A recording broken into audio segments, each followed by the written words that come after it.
তুমি গতকাল স্কুলে আসোনি কেন? ম্যাম, আমার না নানি মারা গিয়েছিল। গত সপ্তাহে না তোমার নানি মারা গেল, তুমি না আমার কাছ থেকে ছুটি নিয়ে গেলে?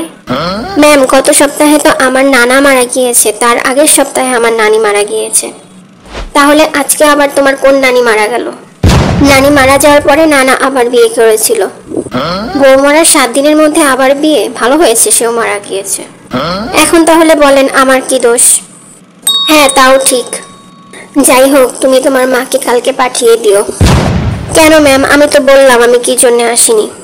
তুমি ক্লাসে অনেক ফাঁকিবাজি করো, তোমার নামে অনেক কমপ্লেন, তোমার মাকে বিকেলে পাঠিয়ে দিও। আচ্ছা ম্যাম, পাঠিয়ে দেবো, কিন্তু নানা নানির বিষয়ে কিছু বলেন না, তার তো আবার কষ্ট হবে, তাই না? ম্যাডাম, আপনি কি আমার ডাইকা পাঠাইছিলেন? হ্যাঁ হ্যাঁ, বসুন এখানে। বসার মতো আমার টাইম নাই, কি বলবেন তাড়াতাড়ি বলেন।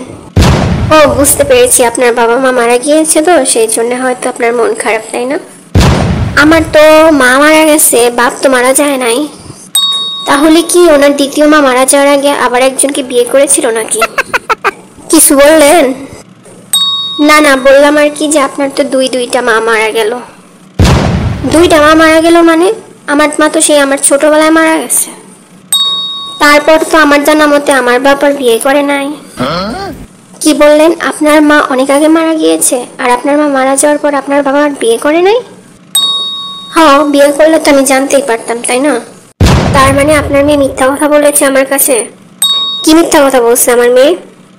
আপনার মেয়ে আমাকে যা বলেছে সেটা আপনি আপনার মেয়ের কাছ থেকেই শুনেন।